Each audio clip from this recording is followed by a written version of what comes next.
Hi, everybody. It's Mr. Kirchhausen here at school, and today's book is called It's called Odd Velvet, and it has a similar theme that we dealt with yesterday in Bug Girl. So, Odd Velvet is the book, and it is written by Mary E. Whitcomb and illustrated by Tara Callahan King. So, here we go. We'll talk about this book this afternoon. On her first day of school, Velvet's classmates brought their teacher cinnamon tea, lace handkerchiefs, and heart-shaped boxes of potpourri. That's stuff that smells very good, by the way. Velvet handed her teacher an egg carton filled with 7 rocks, her favorite red shoelaces, and half a sparrow's egg. Velvet was odd.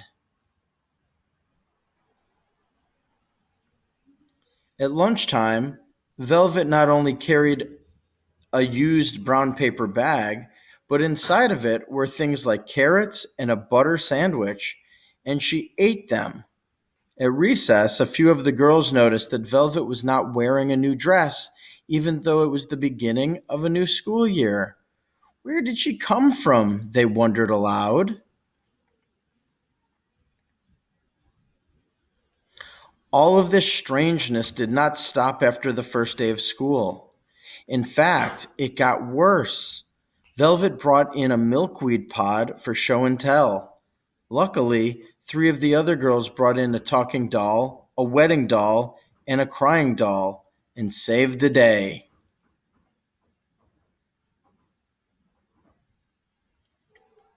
Velvet's nose was freckled. She had a pack of only 8 crayons, and her sweater once belonged to her older sister. Nothing was right about Odd Velvet. Although everyone was polite to her, no one was silly enough to pick Velvet for partner play or to walk home with her after school. No one wanted to be different the way Velvet was different.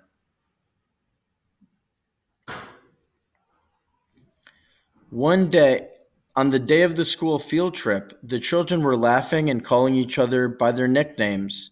Someone called out, "What's your nickname, Velvet?" It's not quite as Velvet It got quiet as Velvet looked around. "I don't have one," she said, "but my father told me that on the day I was born, the sun was just rising over the mountains, and outside it looked though the world had been covered with a blanket of smooth, soft lavender velvet." A few of the boys let out a giggle, but most of the bus felt quiet. For a moment, everyone was thinking of how beautiful that morning must have been, the day Velvet was born. The following week, a school drawing contest was announced. There was no question who the winner would be. Sarah Garvey had the best markers, the biggest paint set, and more colored pencils than anyone else in the class. When the day arrived to announce the winner, the children let Sarah sit right in front. No one was more surprised than she was when the teacher called out Velvet's name.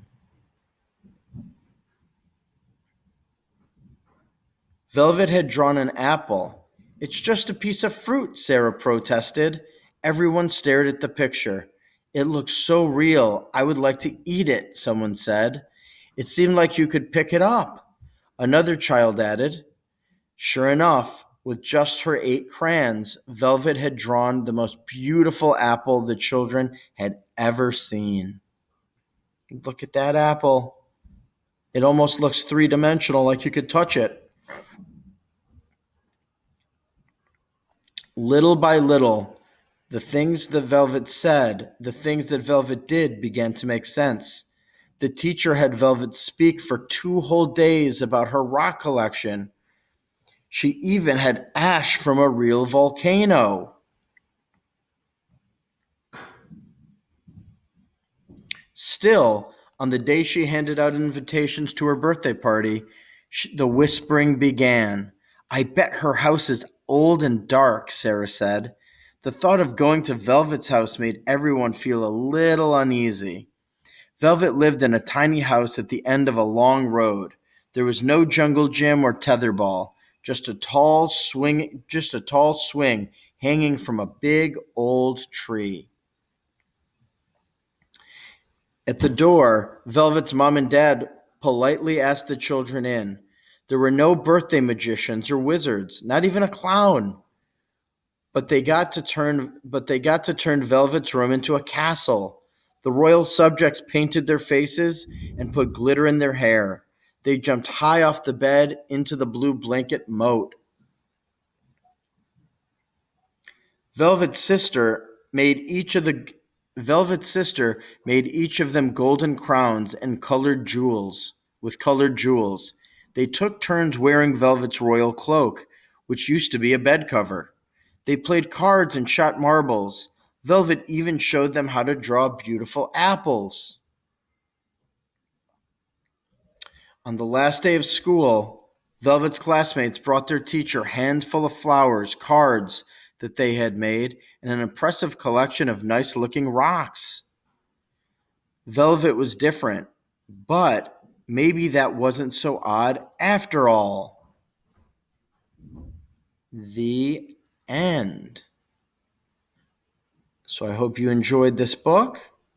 Once again, Odd Velvet by Mary E. Whitcomb.